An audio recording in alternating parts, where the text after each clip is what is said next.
县主，你睡了吗？我有新发现。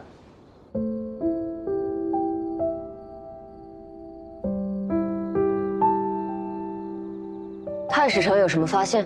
县主可是在为裴一公的事心烦。裴一公是事成之人，他到目前的供述都没有撒谎，可我不得不怀疑他。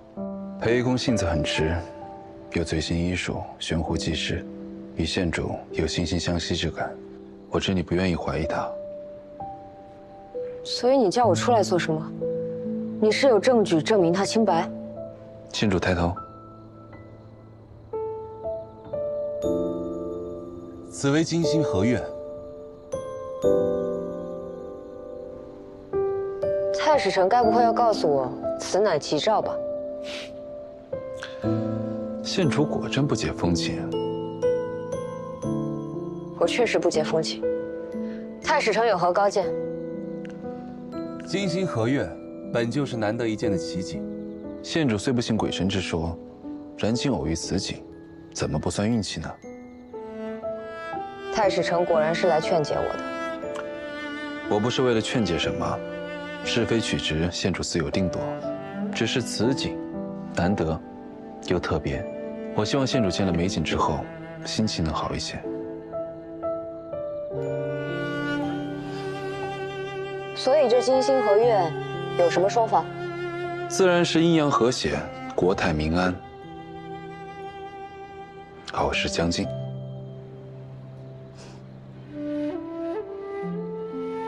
还不是被我说中了？县主若不信，又何必问我？今夜就姑且信一次。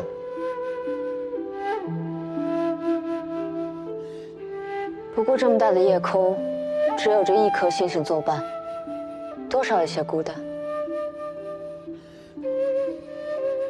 彼此陪伴，怎么会孤单呢？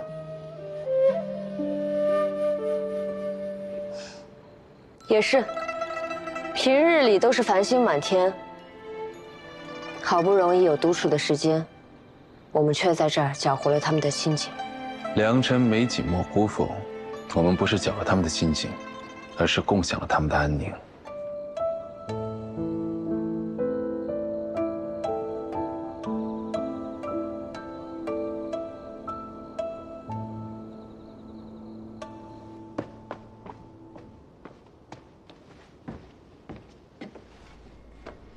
县主，我去查了，上市局的夏13虽说为人谦卑和顺，但他待人太过客气疏远，所以其他人与他没什么来往。不过这夏13很奇怪，他自称是孟州人，但有一次说漏嘴被人发现，他其实是万州人。而且你看他文文静静的爱看书，但上市局的内侍们都说他力气很大，掌骨体弱，很是娴熟。老大，不如我飞出顾司职，让他去万州查查。好。劳烦顾司职跑一趟万州，不过不光要查夏13，还有裴玉。裴玉也是万州人，他这是防备了你。我不清楚。我虽然觉得他对我生疏了，可那更像是真实的他了。其实他并不喜欢与人交际，也许本来就是冷漠的。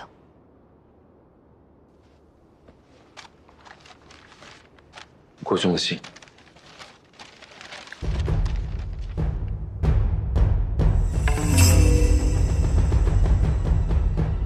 慈上堂的裴玉是个男孩，而且裴玉所写的书信中，字迹和当年一样，所聊到的宫中趣事也都确有发生过。所以这个裴玉也在宫中。那现在这个裴一公又是谁？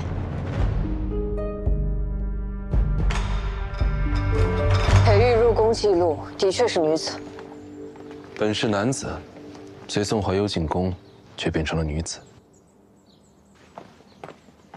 哎，今日为何不是夏13来取啊？他昨日染病，被送去掖庭宫了。县主痊愈了。是，多亏了裴一公的药。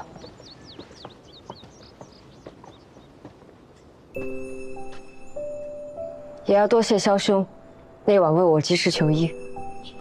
萧某所作不足挂齿，若染病的是我，相信县主也会不遗余力。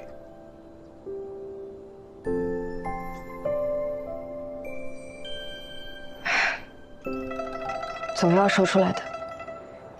萧兄，这次确实是我为了帮裴义公验证药方，故意染病。先前答应过萧兄不再自损身体，我没有做到。你想说什么就说吧，我不会为自己找理由。我虽信任裴义公，但我能否活下来，当时也不知道。生病的原因是我骗了你，但那番遗言，却都是我真情实感。你若生气，我也不怪你。但是，这病得了是真难受，千万别生病。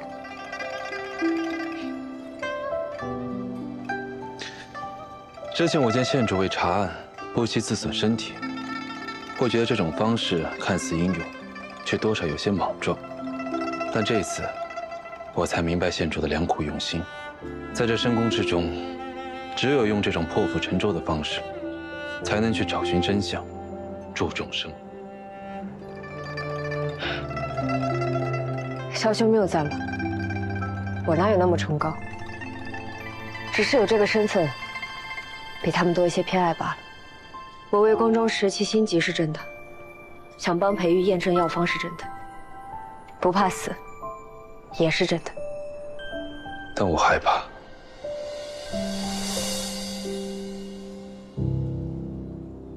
别怕，萧兄算出了大吉之卦，我知道我会没事的。萧兄那几日没来问候，我还以为你在置气，今日看来是我小人之心。萧兄是调查那位试药的内侍去了。若我整日在县主面前晃悠，只怕县主不会好得这么快。县主要为裴义公证明，我也只能做点小事，证明那次试药失败并不完全是裴义公的责任。选中刘甲试药，应该不是偶然。没错，那次来选人的是黄甫通。刘甲，是你特意选定的吧？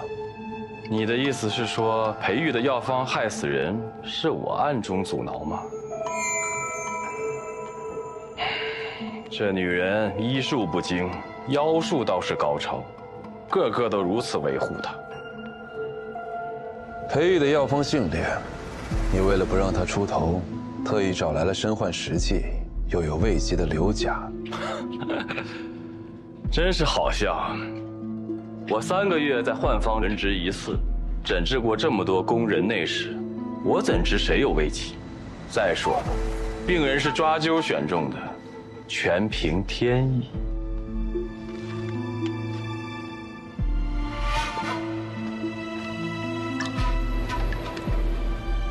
是这样的，天意。我不懂太史丞耍了什么仙术。但若太史丞有确凿的证据，证明是我动过手脚，我自然认罪；不然，就请太史丞离太医署远些。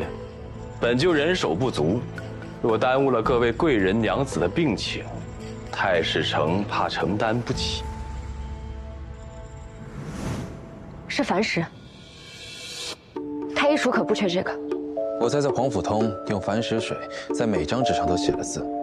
再用某种方式哄骗刘甲，抓阄之前沾湿手指，因此无论他抓的哪张纸，纸上字迹都会显现出来。只是刘甲已死，当初用来抓阄的纸张也早就没了踪迹。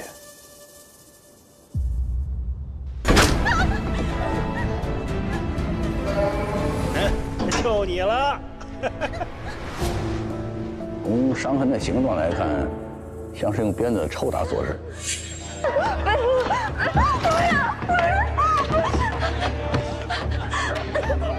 哭哭啼啼的真扫兴，我来陪郎君。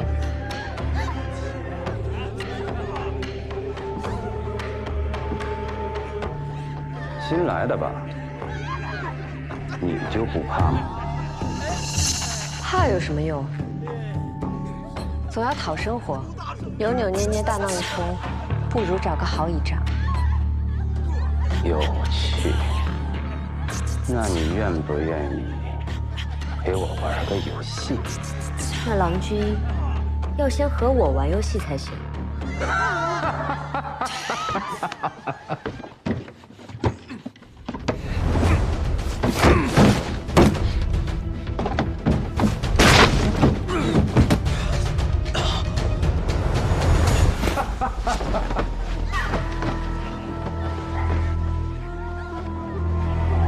哎，郎君要玩什么游戏啊？啊！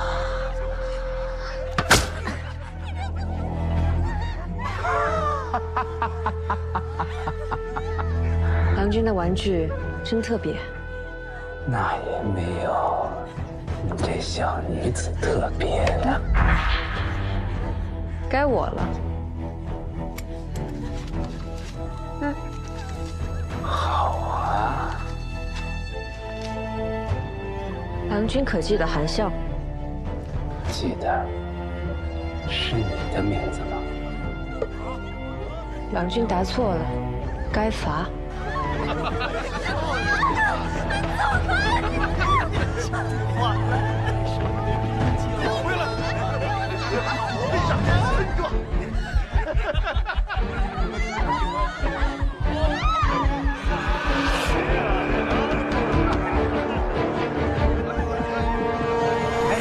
去哪儿啊？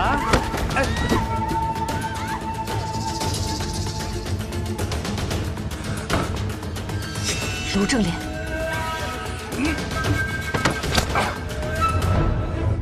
郎君好生小气。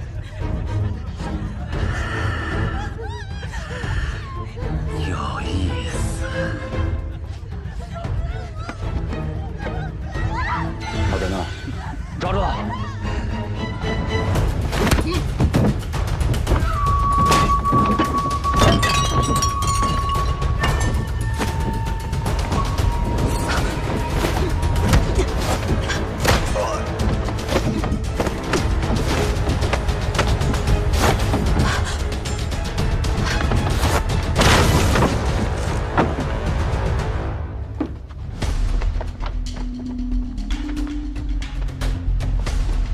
出事了！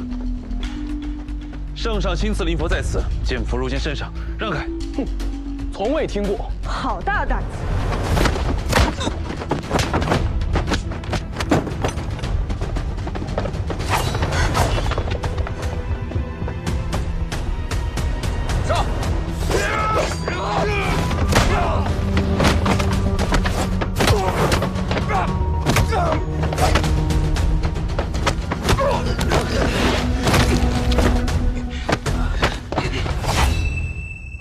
跑啊！怎么不跑了？疼不疼？嗯，疼不疼？你可以拿走我这只眼睛，但你这条命我得拿走。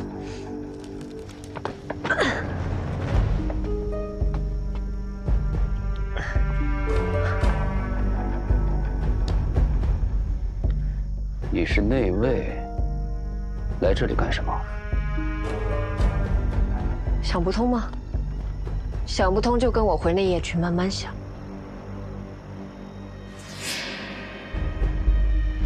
绑上石头，沉下去。谁都没有见过这个人。可他是宫里的人，要杀吗？他活着，咱们都得死。做得干净点儿。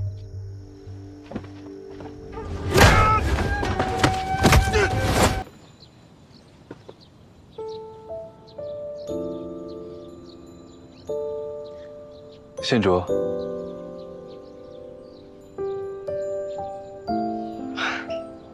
这也能被你找到？内司伯说，县主心情不好的时候，就喜欢一个人在这待着。你还不如说是打卦打的，我根本没有这习惯。汉使臣应该不会是来安慰我的吧？县主15年前便随内司伯在内业局查案，查到临近真相时，失去了所有线索，恐怕早已司空见惯。话虽如此，你好歹也做做样子。是小母疏忽了。算了，你也没那份心思。找到新线索了。在太史局关心时，有时也会失去星辰的踪迹，但星辰运转有其轨道和规律。若是一时在天空中消失，只是去他来时的路上寻找，他总归会回到那里。查案比星辰要复杂得多，但道理应该也是一样的。若是案件一时失去头绪，那就去原点寻找。你也想到这个了？这一切的原点，就是宫墙上开出了那朵花。楼绰。我们原本在调查了韩笑之死，是楼绰故意把疑点引向胡达。杀死胡达的地方在秀红楼附近。若真如楼绰所说，他是因为嫉恨胡达才杀了他，为何要等到韩笑死后3个月，我们开始调查壁上花时才动手？他可以把韩笑神不知鬼不觉地瞒入宫墙中，没必要大费周章地杀掉胡达。楼绰一定还有话没说。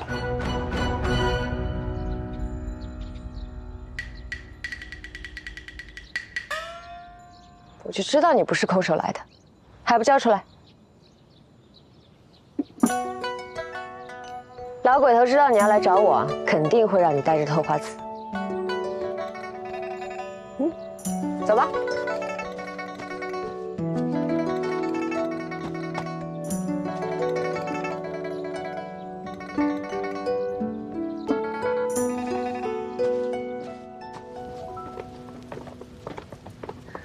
顾思之怎么样？仍是悲痛难解，不过毕竟伤了几个虚役，暂时把他扣起来了。让他歇段日子也好。一人好好照应，谁敢对顾思之怠慢，就一一记下，待我办完此事再和他们清算。是。县主这是要提审谁？乱打听什么？我要去审楼绰。从此刻开始，楼绰有任何闪失，全算在你头上。我不知道你们背后的人是谁，但我知道你是谁。不管你是不是他们的人，楼绰活，你才能活。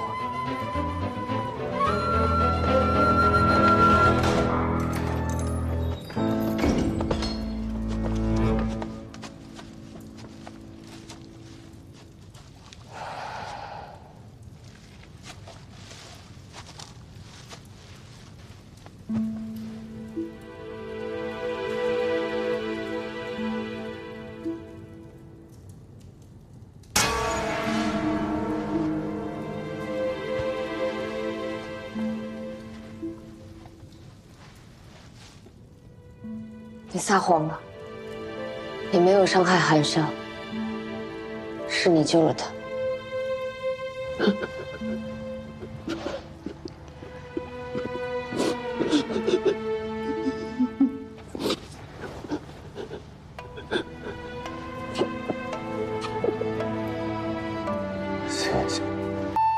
县主可曾见过流星？当然。那县主是否知道，流星为何会从空中坠落？星辰若要沿轨道运行，不光是只靠自己，而是被周围的星辰所牵引才能安稳运行。若是没了那份牵引，便会从空中坠落，被烈火燃尽，化为齑粉。县主既找我协助探案，那我便是那颗牵引着你的星辰。不光是我，内思伯、五人、顾思之，还有许多人，都与县主相牵引。县主往后不必再用伤害自己的方式查案，我作为你的同僚，也会帮你想其他的法子去解决问题。你受伤，是我的失职。多麻烦？我不怕麻烦。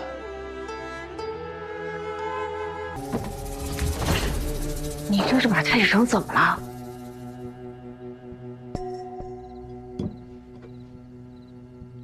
县主，我没事，你们休息吧。是太史城来了。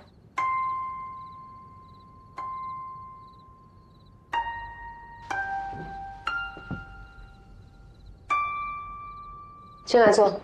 说完就走，不扰县主兴致。自打御书房走水，县主一直告假不出，我想也没有什么需要我的地方了。我打算把灵符归还圣上，也来跟县主说一声。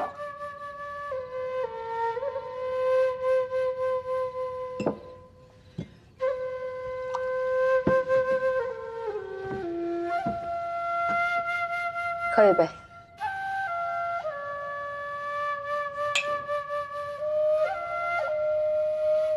我昨日在西市见到碧柔了。她回西京了？对，但她看起来很奇怪。不想让你看到。是。她一直觉得对不起你。她是有良心的人，有良心的人就会活得很累。那你呢？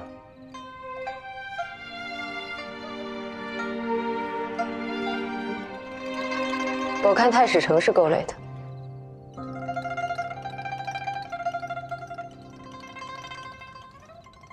修红楼一事，你已经经历了，圣上应该也经历了。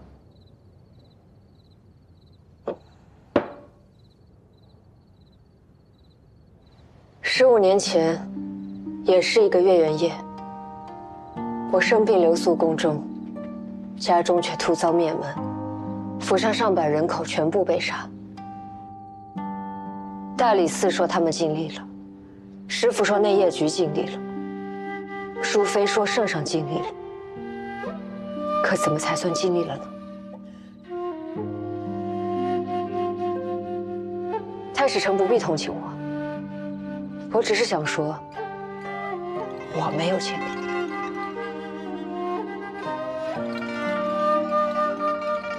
你今夜来同我告别，也算有始有终。这大半年，感念太史城相助。夜深了，我不送。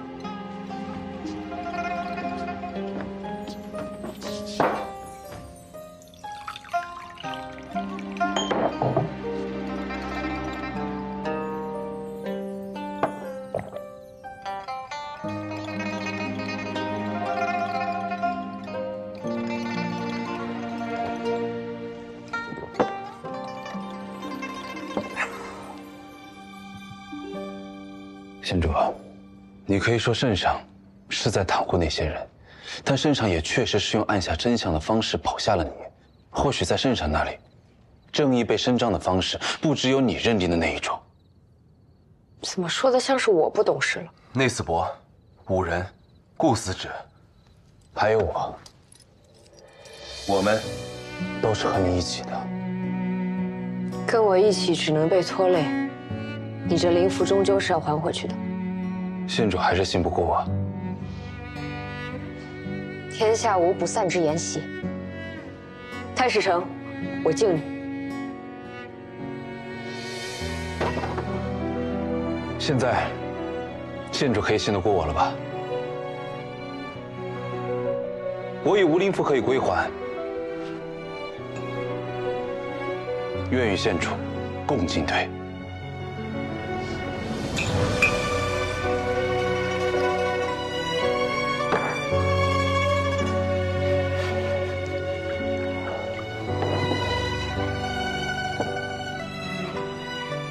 其实县主与平日表现的并不相同，与旁人所说的、所想的也完全不同。萧某不敢说多了解县主，但还是知道你的为人的。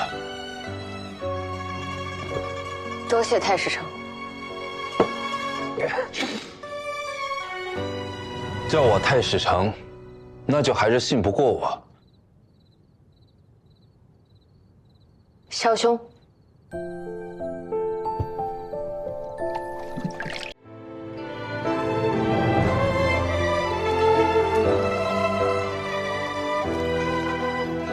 圣上已下诏征斥工人出宫一事，往后出宫的工人会得到更妥当的安置，那些被害的工人，家里人也会得到抚恤。韩王的封号已被褫夺，吴越朋、杨侍郎等家人也尽被流配，顾县也得以官复原职。这是用9条人命换来的。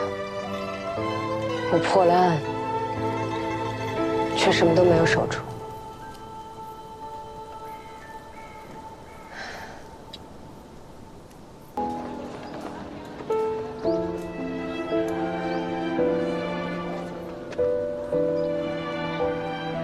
一切都结束了，我妹的在天之灵定会感念3位。这是碧柔死前托我转交给你的。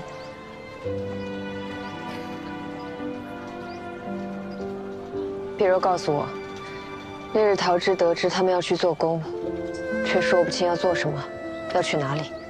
他放心不下，顾不上告诉你，就同他们一起上了马车。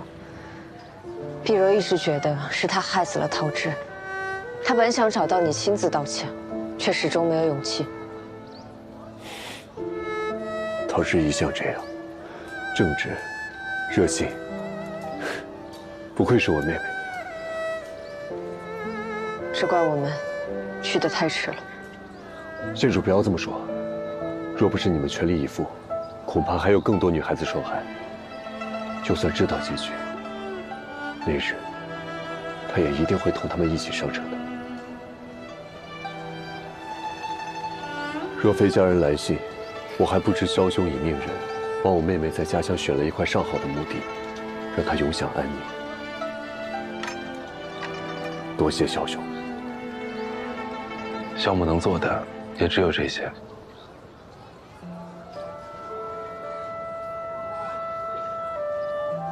那日在狱中太过冲动，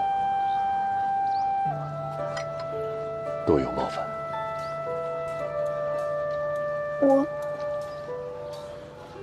顾兄保重，我们等你回来。保重。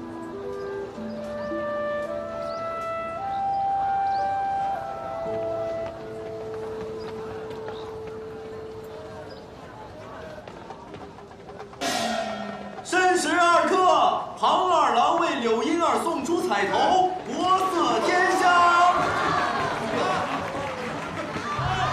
萧兄之前曾说过，太史局会派漏客生去宫中及宫外各王府检查校订。太史局会有这些漏客生的记录吗？会有。 15年前，为端王府校订漏客的漏客生，也能查到。这不确定，毕竟过去了这么久，不知道是否还有留存。既然不知道，那便可能会有。劳烦萧兄帮我查查。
怎么样？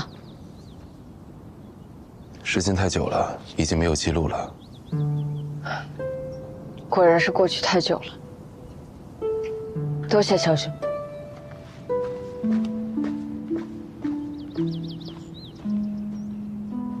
县主是如何发现阿好是女子的？方才与她过招时摸到手腕，便确定了。女子骨相与男子不同，这是伪装不了的。但我知道，太史丞早我一步。 我是通过他起身的方式发现的。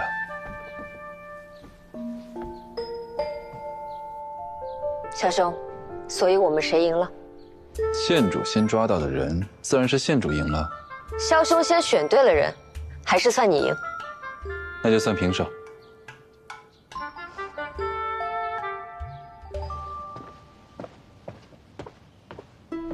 王才女的病历记录不能带书，我都抄下来了。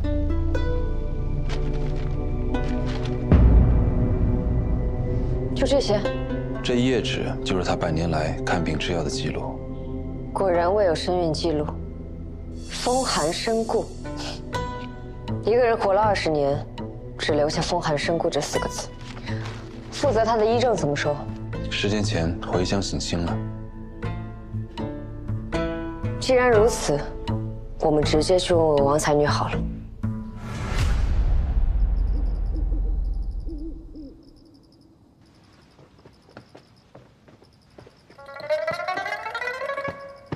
哎，特意安排的，这才像样。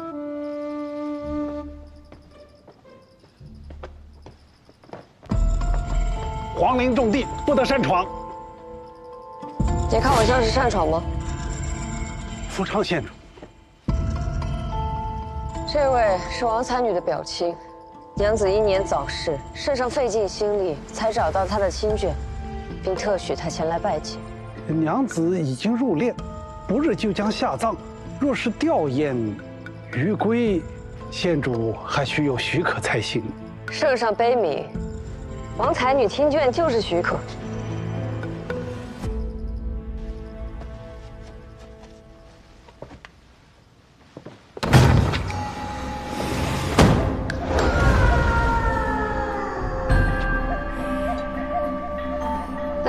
爆花易燃，要小心火烛。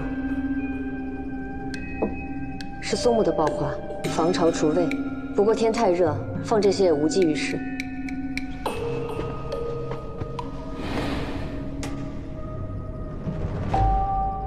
死前遭受痛苦，面部狰狞扭曲，尸体才会呈现出这样的表情。请肖兄帮我记录：双目圆瞪。牙关紧闭，肤色发青。看来王才女的病历没有如实记录。不是死于风寒。风寒而死的尸体，肤色微黄，眼睛和口部都是紧闭的。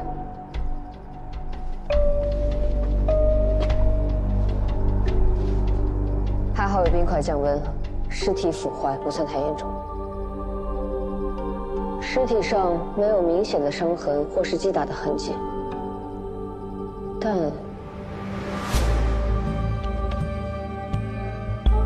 皮肤上布满了红点，皮疹，不像是表面的疹子，像是皮下的出血点。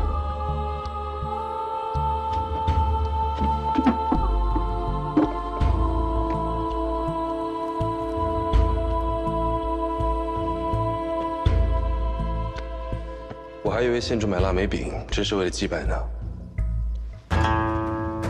如果只是皮疹，热敷之后不会有变化。是外伤还是中毒？舌底发黑，是中毒。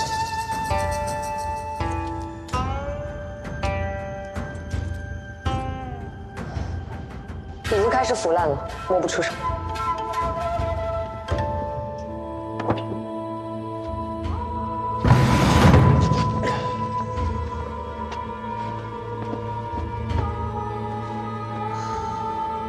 看来王才女是死于毒杀。这种毒症状特别，若不验尸，恐怕根本就不会发现。但根据那2位工人所说，王才女生前并未结仇，何以会被毒杀？想要杀人，仇恨不是唯一的缘由。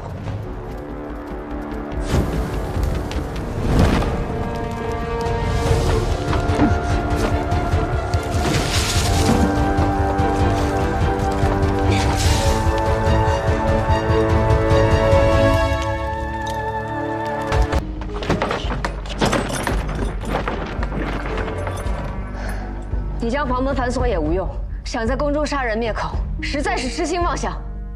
请县主好好享受吧。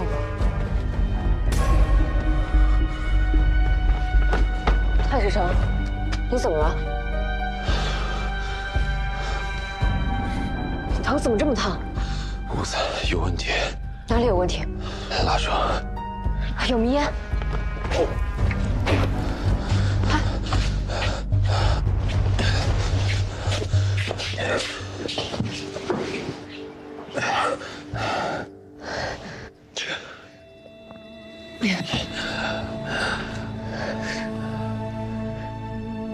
轻敌了，只要和清白扯上关系，任我有天大的本事，也一定会被束住手脚。县主不是寻常女子，那女子魔修，牵扯的不只是她一个人。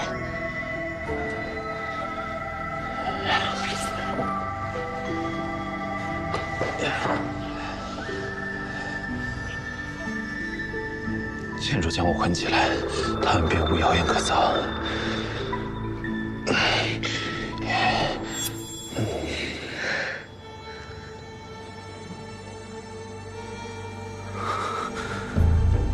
太史丞，真难得你又聪慧又简单。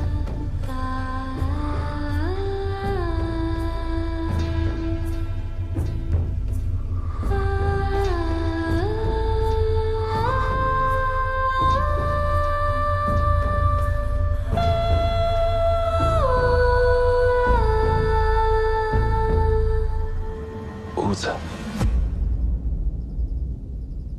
太暗了。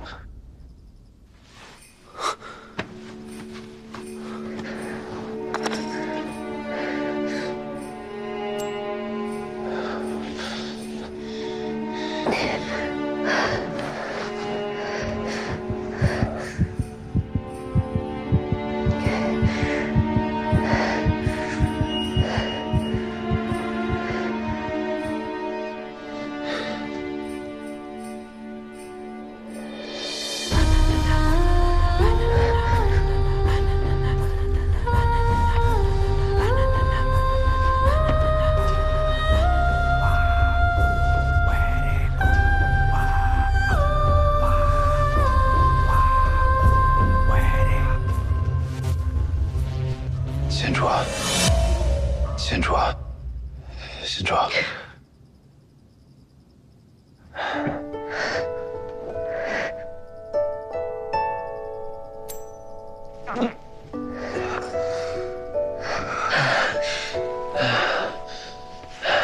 好热。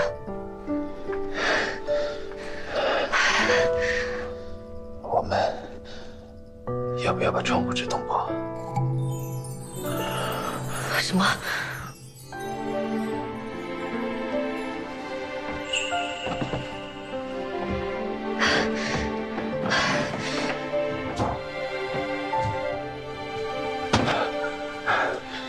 县主，快来帮忙，明烟散掉，明会好些。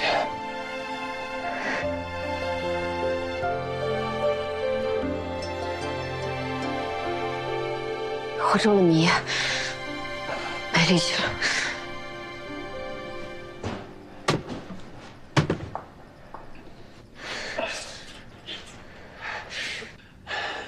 县主，快过来，通风之后会好很多。我扶县主过来。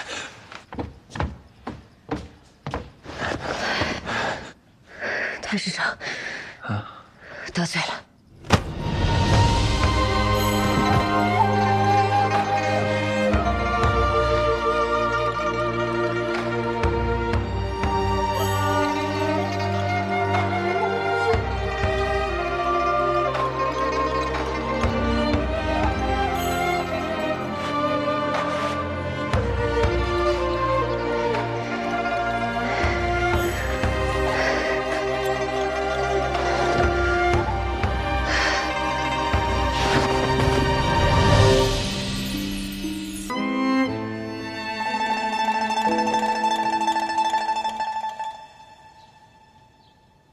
怎么了？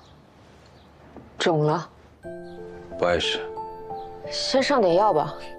趁我父亲还没有回心转意，还是先离开吧。你刚才推门进来，真是威武不凡。县主谬赞了。你从什么时候站在门外的？就是刚刚。听到我和萧太傅吵架了？听到了。他说绝不会让你进门，他侮辱你，说你是天煞孤星。还有呢？还有什么是需要我听到的？没什么。昨夜之事，无论如何我都会负责。太史丞无需放心上。我知县主不在意这些，但我在乎。本就是我拉你查案，才遭人陷害，怎么能再拖累你？这不是拖累，是我萧怀瑾高攀县主。无论县主有何计划，这都是我的承诺。但若县主另有安排，我也会配合。那在圣上召见我们之前，先把那个始作俑者找出来吧。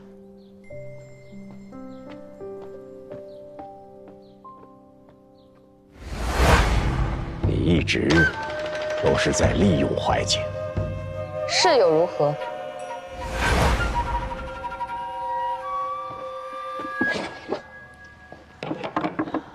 内斯伯回信了，查这些真费了他不少功夫呢。这个是金陵的雨花石，这个是蓬莱海岸特有的螺壳，这个是阳关的沙砾，这个是连州的钟乳石，还有这个一碰就碎的干叶子，是沙洲特有的一种树，叫鬼拍手。这些东西啊，都来自天南海北，也不是什么值钱的玩意儿，也不知道王才女为什么会看着他们又哭又笑的。因为他想要去看广阔山河的梦想再也无法实现。王才女香囊中发现的那枚药丸，太史丞去验证过了吗？的确是碧溪丹，但与常见的成分略有不同。王才女怀孕的时候被人投毒，难道碧溪丹也是凶手给她的？不，凶手能将毒药混进王才女的安胎药中，又何须用碧溪丹杀人？太麻烦。这粒碧溪丹被缝在王才女的香囊内侧，或者是她自己准备的。他想利用碧溪丹假死出宫。难道是王才女与信王私会有了深怨，于是想假死出宫和信王远走高飞？该去会会信王了。县主，我也有发现，灵宫殿太大了，这个盒子我可是费了好一番功夫才找到的。你看，皮藤编织的盒子可不多见，我查过了，安南特产。看得不错，辛苦了。那县主，这次出宫能不能带我去？不能。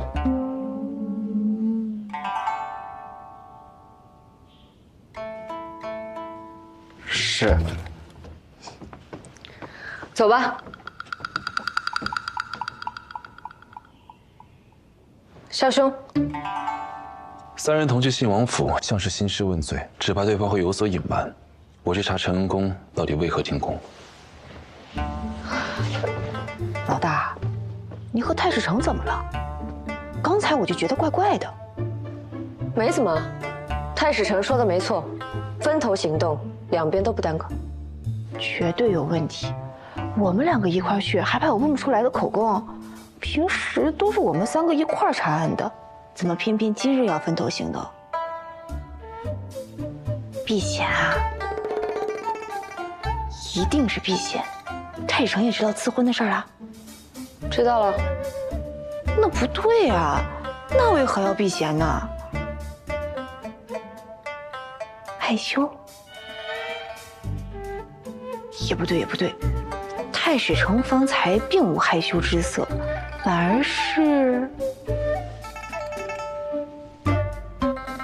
有点生气。县主早就计划好，为救阿好隐瞒真相吗？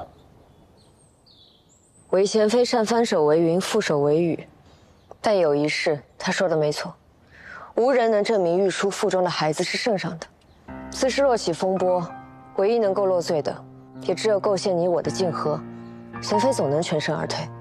圣上若起疑心，承担猜忌的也只会是信王。这样不明不白的真相，倒不如换阿好一命。确实，真相大白，不一定是最好的结果。贤妃编了什么故事上报圣上？韦贤妃喜爱音律，与王才女惺惺相惜，谁知王才女一心只想离宫，还向韦贤妃寻求帮助。韦贤妃竭力劝阻，但玉书心意已决，执意假死。为免圣上蒙羞，韦贤妃无奈，只得痛心处死了他。那承恩宫一事又如何说？那晚我并未入宫，在承恩宫的是你和五人娘子，你们连日查案，一时疲惫便睡下了。那刘内侍曾被你刁难过，心怀怨恨，竟编造了一顿混话，四处传播，回你清远已经被贤妃下令给打死了。为了一条命，可以编一个谎；为圆一个谎，可舍一条命。太史丞，我看这案子不查也罢。萧兄听说了吧？私婚之事搁置了。我早说过了，不会拖累你的。所以这也是县主计划好的。什么？与我被困一夜，传出谣言，引为贤妃现身。太史丞高估我了。我如果有预知的能力，就不会次次让太史丞假扮阴阳先生。我与太史丞也算出生入死，我不想亏欠你。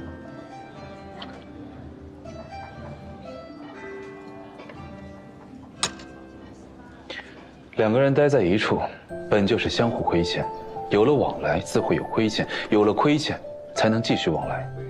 若是真的不想再有任何亏欠，